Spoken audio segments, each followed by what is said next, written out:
Hello everyone and welcome back to another Strategoi video. Ryan here. We're actually doing this, guys. We're getting back into the groove. We got articles every day. It's great to see it. You love it. I just love having a daily news source for our game, and especially one that's about rules. And I was so pumped up by the Skaven rules yesterday that I was just psyched to do this one too. And we're evidently following the Battle Tome order right now because we started with Skaven, our first Battle Tome of the edition that you could buy, even though Skaven and Stormcast both came out in the Skaventide box. The Battle Tomes didn't come out at the same time. And now we're moving on to Stormcast. It sounds like from the little hint they gave us that we're not going to be getting the next book. That would be Slaves, but who knows, maybe. We'll see soon enough. Anyway, guys, thanks for the positive remarks already. The video's barely had any time to live and breathe, and yet here we are going on to the next video. So thanks so much for the positivity already. I did want to say real quick, one of our viewers mentioned that the Warscroll, I was talking about, this is the Grayseer right here on Screaming Bell, that the Grayseer gets, this is how the wording works on this. Until the start of your next turn, this unit counts as a friendly gnawhole for the purposes of the 3 rules that I had read out in the thing. Now, counting as a gnawhole and getting the abilities of a gnawhole are not the same thing. So I agree with our commenter that this is probably, I actually think there's an FAQ that needs to be said here, but in any case, probably means that you can never, even once they FAQ it, teleport from the Screaming Bell, but you could teleport to it based off of the rules. Also, something else, the Endless Vermintide, if I'm not mistaken, is the rule on the Warscroll of a gnawhole where you use a CP, and it's the one that lets you bring a unit back in the vicinity of that gnawhole. Now, interestingly enough, the rules that GW tends to have are about, they're pretty specific about who's using that ability. And the ability is on the gnawhole, but nothing in this rule says that it gains those abilities, meaning it wouldn't be able to use that ability to bring something back around it. That said, someone else pointed out in the comments that that probably means that as long as you have another gnawhole on the board, you use the ability, and then it says through any gnawhole on the board. It doesn't specifically say this gnawhole, which means, as far as I can read, rules is written, if you're going to use the Endless Vermintide ability to bring a unit back around the Screaming Bell, you would have to have at least one other gnawhole on the field to use that ability. That might not have been what they intended to do, but we'll go ahead and see what they do in the coming days. I'm sure multiple people will write in. Maybe I will too. And see if we can get something clarified here. But anyway, that's enough Skaven stuff. Thanks for the comments, and I am listening and open to other interpretations. But before I move on, just don't forget to hit the like, share, and subscribe, all that great YouTube stuff, and let's get on some Stormcast stuff, all right? Okay, so Bolts from the Blue. We get, again, I haven't watched these videos. I was busy, but also I have a feeling it's just lore stuff, but maybe some of you guys out there really like that, so let me know if it's good. Then we see that we're actually going to only be talking about one new Warscroll, a Scourge of Ghyran Warscroll today. And that's interesting because we're already seeing in the second one of these things, these rules expansions, differences. So yesterday with Skaven, we got 2 Warscroll variants, we got 2 formations, and we got 1 set of 3 new heroic traits. And not to spoil anything just yet if you haven't seen it, but obviously we're getting something different already with just 1 Warscroll. So let's take a look at that first because I find the Warscrolls really interesting. So we're getting Iridon, the Witness, all right? And I'll tell you right now, his keywords all stayed, these keywords of what regiments he can take all stayed the same, but the points went up. I'm pulling it up right now because I forgot to do this before we got started. But he currently costs 290. Now, granted, I'm saying he, I'm not 100% sure what the right term is here, but I might accidentally say he. Sometimes they use they in this case. So anyway, this unit is going up evidently from 30 points, but it's good to know that these are, as far as I'm aware, none of these rules are taking going to be legal until we hit the actual battle pack, which means by that time we're going to have new points, and it could be that this is actually cheaper, the same price, or more expensive than how much Iridon currently costs. So keep that in mind. But let's go look at the Warscroll. All right, so first off, like I said yesterday with the Screaming Bell, and that, for that matter, with the Brood Terror, we're getting our wards put up here just like on the Warscroll cards these days, which is great, and the new Soulblight book. So that's awesome. And we're seeing that Iridon has gained a 6+ ward, which was not originally on Iridon's Warscroll. Other changes that we're going to see over here, obviously that ward gets reflected down here as well, but otherwise all these keywords are the same. Another change we're going to see is that Iridon has extra damage now, in the sense that Iridon had a D3 on the Battle Tome version, and now it's just a flat 3. There's no way of looking at that that's not at least more consistent damage, if not more. So that's an upgrade. Furthermore, Ariax's Plunging Talons is the new name for the mount weapons, and it used to have, in addition to Companion, of course, crit 2 hits. But the profile here you'll see is actually the same as what is in the official Stormcast book, but now we've got charge +1 damage. So just looking at these two things, we're already seeing that Iridon is a bit punchier, which is never really, you don't see Iridon taken very much.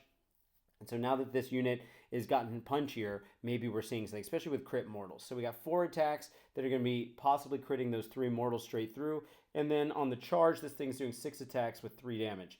If I'm not mistaken, that's actually the Verminlord Warpseer's profile too. Not with the +1 damage, it's just built in 3.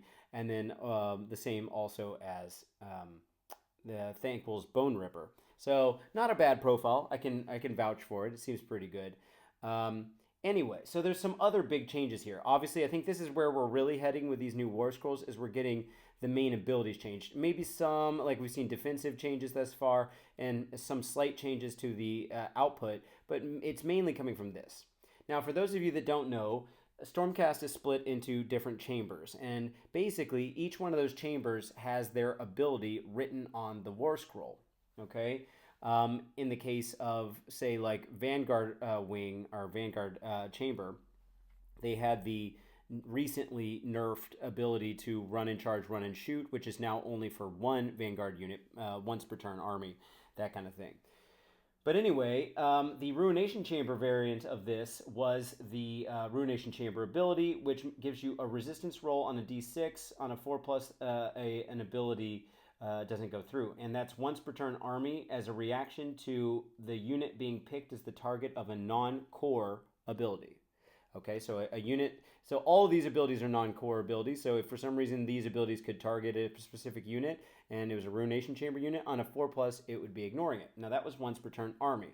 So let's take a look at this. Iridon's also Ruination Chamber in your army, and like the leader of the Ruination Chamber. Also a once per turn ability, but reaction, this unit was picked to be the target of a non-core ability, and it has a different name. So this unit is not, this ability is not the same ability. So you get to double up on these. One of your Ruination Chamber abilities units gets to do it, and Iridon. And it says make a resistance roll of d6. On a 3-up, that ability has no effect on this unit. So he's getting it, and Iridon's getting it on a +1 effectively. So 3-up to ignore it once per turn. And that's going to be also in your opponent's turn, which is nice. Now, the passive ability that Iridon's got going is you can re-roll resistance rolls for friendly Ruination Chamber units, of which he is also, while they are wholly within 12 inches of this unit, okay? What does that mean? Well, basically, you would say, well, what is a resistance roll? Where is that defined? Well, in the name of the rule, it says make a resistance roll. It defines it.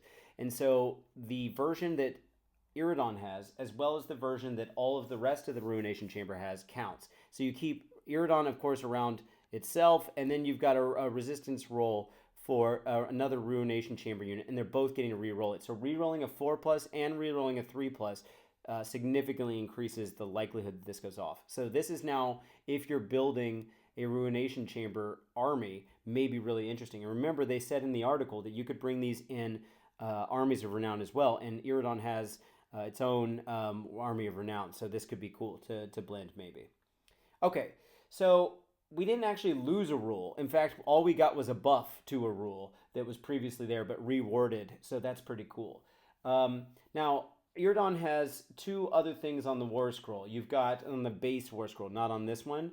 Well, on this one as well. We have a prayer that goes off on a 4 on his base Warscroll instead of the 3 what we see here, and I'll talk about the differences in a second.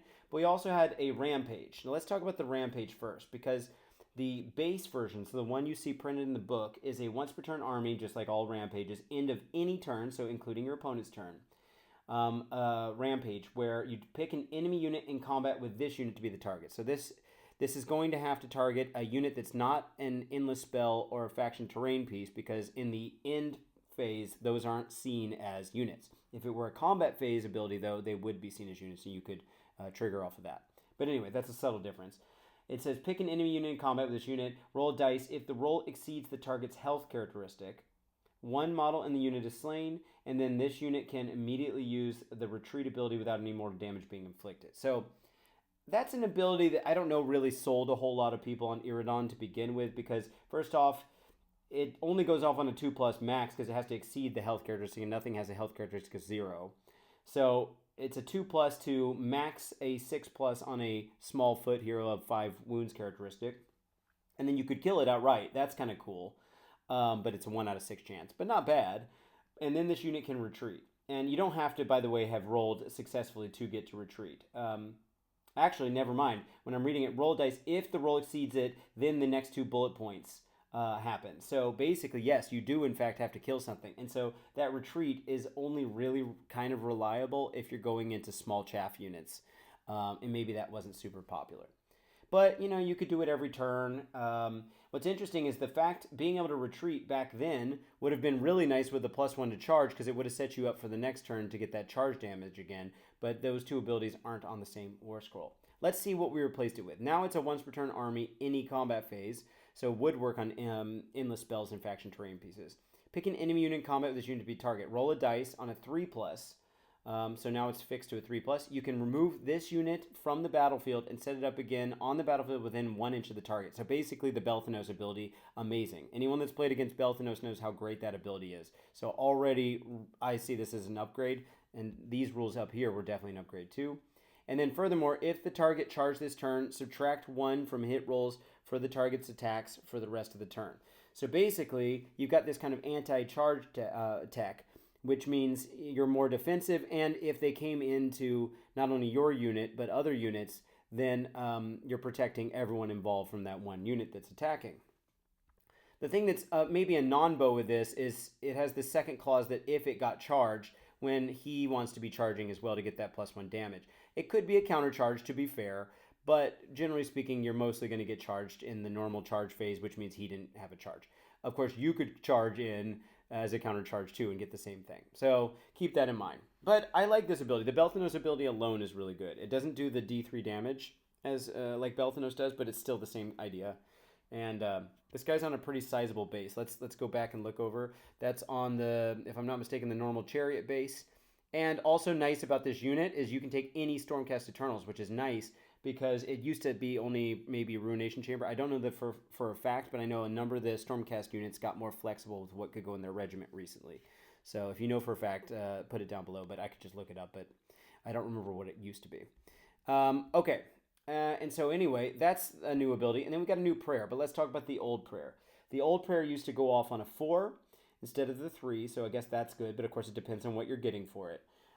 It used to be, make a chanting roll of d6. For the rest of the turn, each time a friendly Ruination Chamber unit uses a fight ability while it is wholly within 18 of this unit, after that ability has been resolved, heal d3 that unit. If the chanting roll is an 8+, heal 3 instead, and that unit has a 6+ ward for the rest of the turn. Now here's the thing, is it was only for the rest of the turn, which is rough because how are you going to get to 8+ being a 1-level priest easily when there's better prayers in the prayer lore, this prayer scriptures, and it only lasts for the rest of the turn. Now it does say each time a friendly Ruination Chamber uses a fight ability while it's holier than 18, which is a big bubble, but still healing D3 and then maybe 3 is fine, I guess. And keep in mind that all Stormcast units, literally all of them, have at least a health characteristic of 2 or more, which means that there is something to heal. It's not like it's an army full of chaff units that can't heal because they only have 1 wound to begin with. But then getting a 6+ ward feels a little underwhelming. Granted, this happens in the hero phase, but only, sorry, this ability goes off, the old prayer goes off in the hero phase, but it only gets triggered when they use a fight ability, which means they have to fight first, which is weird for healing because maybe they're not already wounded.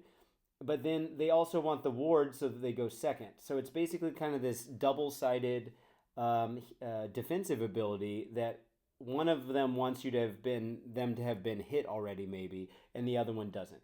I don't think it was a very popular prayer, if I'm being honest. So let's look at what we got now. Still your hero phase, of course. Only Vizek has any hero phase on his spell or prayer, thus far at least. It goes off on a 3. You pick a visible friendly Ruination Chamber unit holier than 12 this unit to be the target, then make a chanting roll. And by the way, Iridon, the Warscroll, the unit itself, would count for this. Until the start of your next turn, so it already lasts longer, add 1 to the Ren characteristic of the target's melee weapons. If the chanting roll was a 7+, which is you have 1 better than what the other one was, you can pick another eligible unit to be a second target. Now here's the problem. If at least on Iridon. If you're trying to boost Iridon, it's not going to hit his companion because it doesn't make an exception for companions. So you're only going to get rend on this profile, which arguably is actually still pretty good. But with built-in crit mortals, then you're needing the rend a little bit less because for every 6 you roll, that extra rend boost doesn't do anything. But it's still nice to have. I think more than likely you're putting this on prosecutors or you're putting it on, what are they called? Like the Lord Terminos comes with, someone remind me, I'm trying to pull it out of my head here, the guys on foot that go along with those dudes. Those are Reclusians, I just looked it up. That's pushing them up to 2 rend, but once again, they have crit mortals as well. So I kind of think you put this on prosecutors, ideally, but there could be some other build that's interesting, maybe. But yeah, I like this prayer okay. It's not really changing my opinion of how the whole army plays or something. I think more importantly is this right here. The resistance roll is pretty cool. And then the teleport, the Belthanos teleport, plus a little extra damage and a 6+ ward. I don't know. It's doing something for me. I definitely think it moves the needle. I'd be curious to see how much this pushes Iridon the Witness, his Scourge of Ghyran version, up in the meta. But it's definitely better than what it was, in my opinion. You guys let me know what you're thinking. All right, so let's go on to also the rules that change. So here, I said, spoiler alert, we've got some other stuff coming than what we saw yesterday. Yesterday with Skaven, we saw 2 new battle formations. We don't see anything like that for Stormcast. So now we know it's possible that you're going to get an update that doesn't give you any new battle formations, which is kind of a bummer because I really liked those battle formations, and I kind of wanted to see armies universally get expanded. Personally, with my armies, and I have a bunch, I'd rather see exactly what we got with Skaven than what we're getting here based off of just what you see on the page right now. 3 new heroic traits and 3 new artifacts. But let's talk about what they got. Maybe they're all worth it. So with the heroic traits, it's good to talk about what you have to give up because you can't take 2 heroic traits. So what we're adding here is not necessarily giving you more stuff you can take. It's just giving you more choices for the 1 heroic trait you can take. So the 3 that you have in the Stormcast book are Shock and Awe, Envoy of the Heavens, and Staunch Defender. Shock and Awe is a passive ability where each time the bearer is set up using the Signs of the Storm ability, subtract 1 from hit rolls for the attacks of targets from this unit for the rest of the battle round. In addition, each time a friendly Stormcast Eternals unit is set up holier than 12 inches of this unit using the Signs of the Storm ability, subtract 1 from hit rolls for attacks that target that unit until the rest of the battle round. There's a part of me that's thinking that this changed at some point, so I'm going to double check that real quick. But it could have been that it got updated in a FAQ, or that it changed going from the index to the actual book. So I'm just going to double check that real quick. So Shock and Awe. Each time the unit is set up using the Signs of the Storm ability, subtract 1 from hit rolls for attacks for the rest of the battle round. Okay, so let's talk about that part first since we're repeating it anyway. So when do you get set up with the Signs of the Storm? That's only if you were in Deep Strike and then you get put back down. Someone that knows Stormcast better than me, although I think I know it pretty decently, let me know if there's another way to put someone back in Signs of the Storm, but as far as I'm aware, that's not the case. But subtracting 1 from hit rolls for attacks that target this unit for the rest of the battle round is better than just this turn. So you're thinking, I'm going to land and put myself at risk by maybe being closer to the enemy. And then maybe I go in this turn, maybe not. Maybe I hit a good charge. I don't know. We'll see. And then when I do go in, or when they come in, maybe following turn or a counter charge or whatever, then at least I'm protected. And this is all attacks. That's including shooting. Okay, so that's good to know. And then, in addition, each time a friendly Stormcast Eternals unit is set up holier than 12 inches of the unit using that same ability, subtract 1 from hit rolls that target that unit for the rest of the battle round. It seems to be exactly the same. I just wanted to double check. That's probably just the index. But anyway, that works the same way, and that's going to be each time, which is nice because say you come down on turn 1, it's protecting you, this hero, I mean. And then say another unit comes down around it, it just says each time. It doesn't say once per turn. So every unit that comes down around it holier than 12 is also getting that. And they don't have to stay holier than 12 inches. They can land and then charge in. Say like prosecutors come down. They would be able to get it, land in the bubble, and then 3d6 charge and get out of there. Or even Indrasta or someone else. And they're better protected. And for the rest of the battle round. That's actually pretty cool now that I think about it. Okay, Envoy of the Heavens. This is your hero phase. If a friendly Stormcast Eternals unit was destroyed in the previous turn, pick a visible friendly Stormcast Eternals unit holier than 12 inches of this unit, the bearer, to be the target. And the target has a 5+ ward until the start of your next turn. This is a popular one. It's just good for your elite blocks of troops. Of course, you have to wait for a Stormcast unit to die, and of course it can't be the bearer. And they had to have been in the previous turn, so there's some amount of bookkeeping. So in the previous turn would be your opponent's turn or your turn, but it has to be the literal previous turn. So in your opponent's turn, it's probably more likely that you lose something. And in your turn, the chance that it happens is mainly if this hero happens to be around someone that either got covering fired or that got countercharged or you charged in yourself or whatever. So there's a little bit of kind of counterplay with timing on this. But it is nice to get a 5+ ward until the start of your next turn.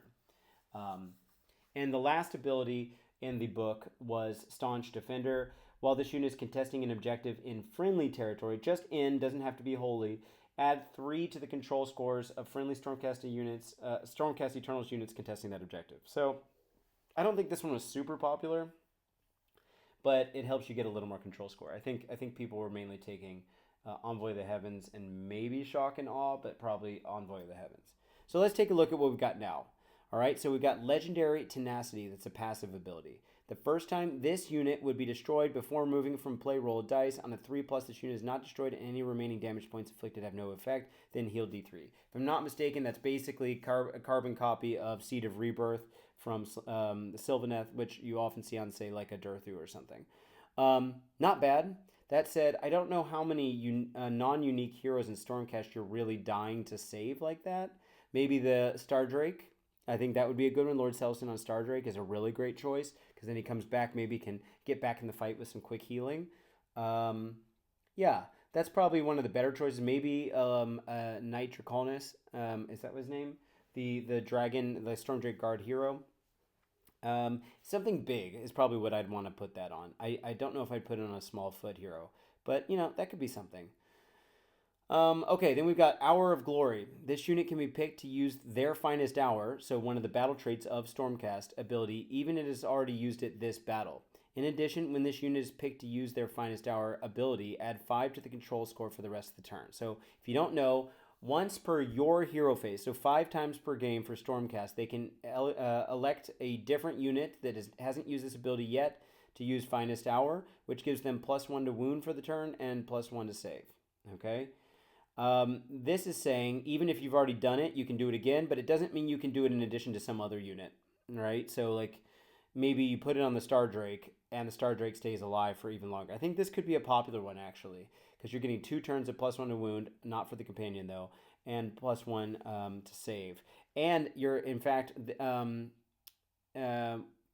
and it says, in general, when this unit is picked to use their finest hour. Not necessarily the second time. So both times you're adding 5 to the control score. So if you're on a monster, then it's doubling the amount of control score. So that's pretty fun.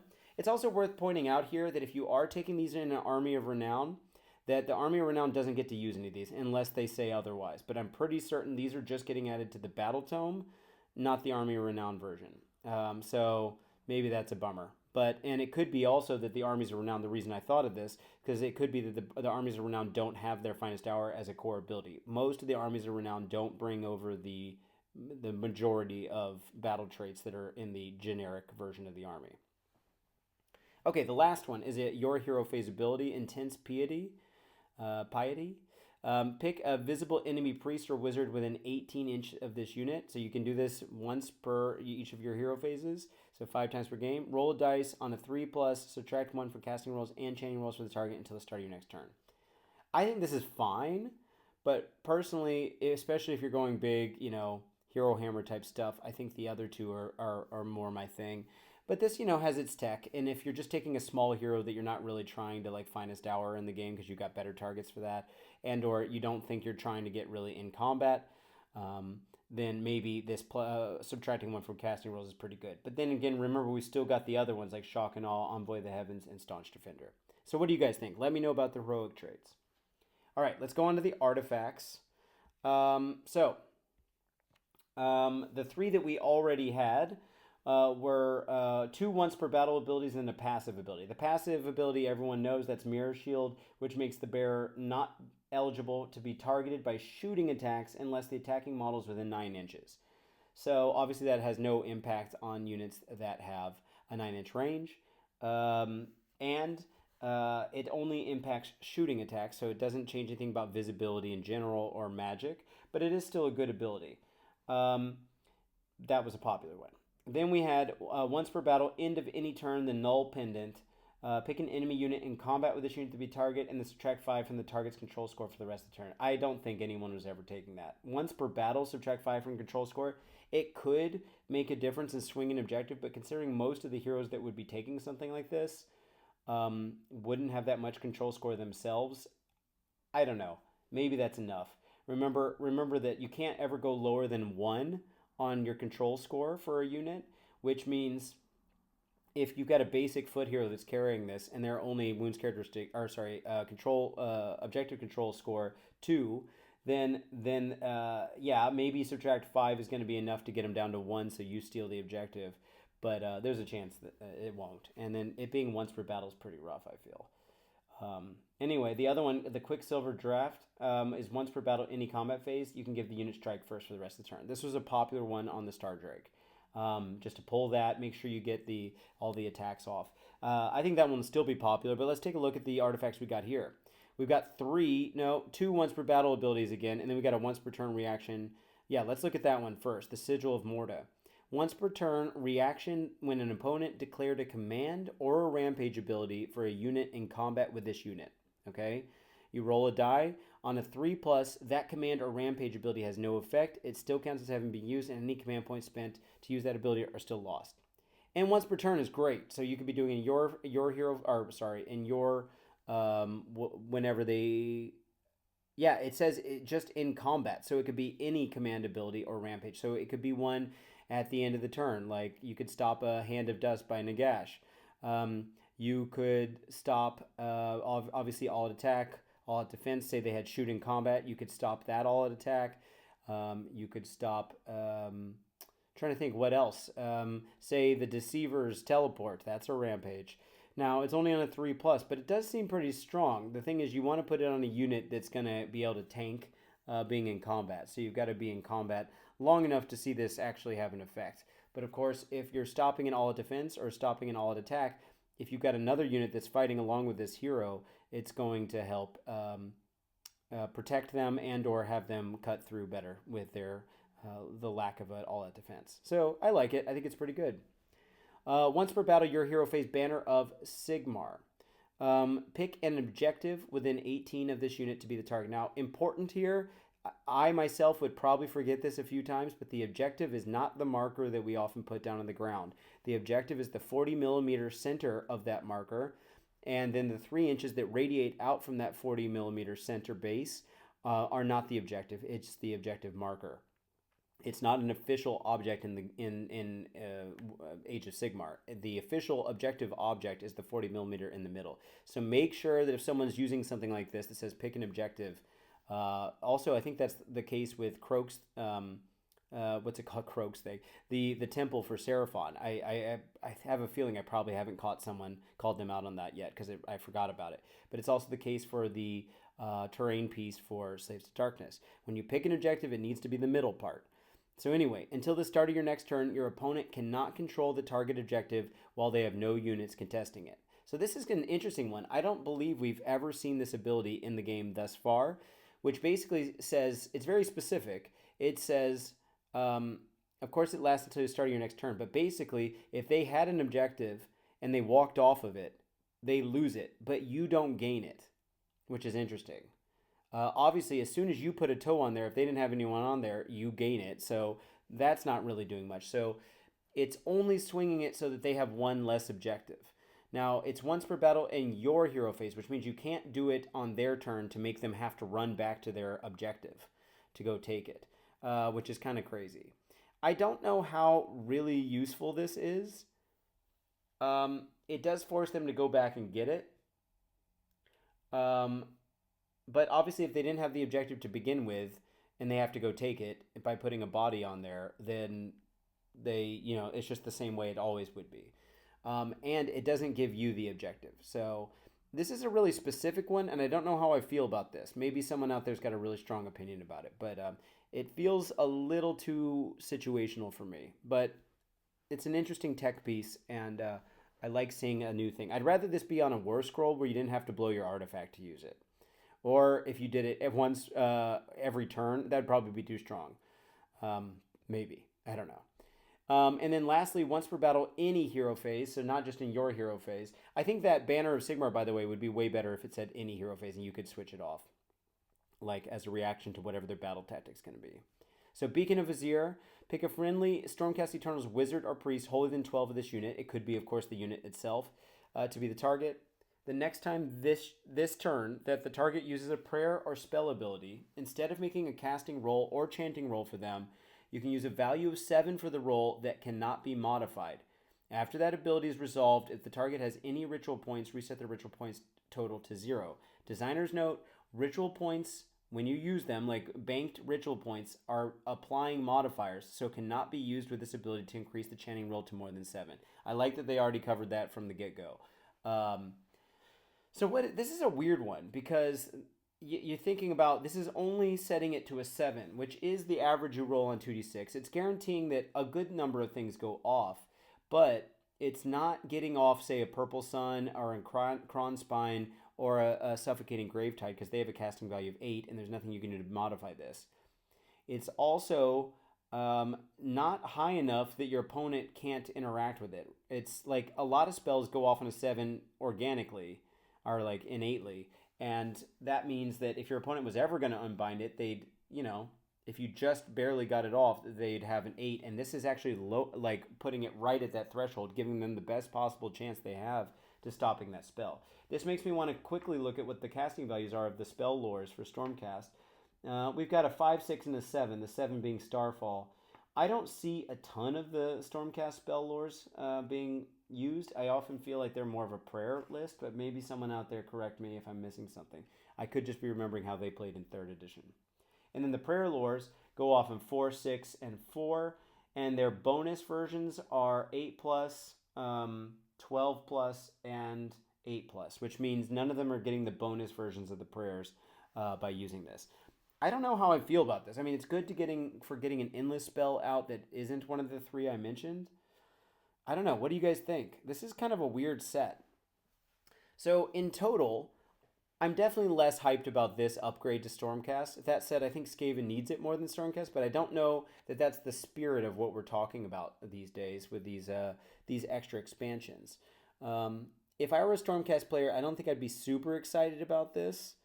But I do see maybe like the Finest Hour twice as a potentially interesting thing, or bringing a unit back like the Star Drake. I think this Rampage command ability one is probably the best one out of this group, but that's just my personal opinion. And whether they replace, say, Mirror Shield or Quicksilver Draft or Shock and Awe, Envoy of the Heavens, I just don't know. You Stormcast players out there, I do play it myself, but it's not a lot. The more dedicated Stormcast players, let me know what you think about this. Anyway, so that'll be the video for today. Thank you so much to everyone for listening. Can't wait to see what comes out tomorrow.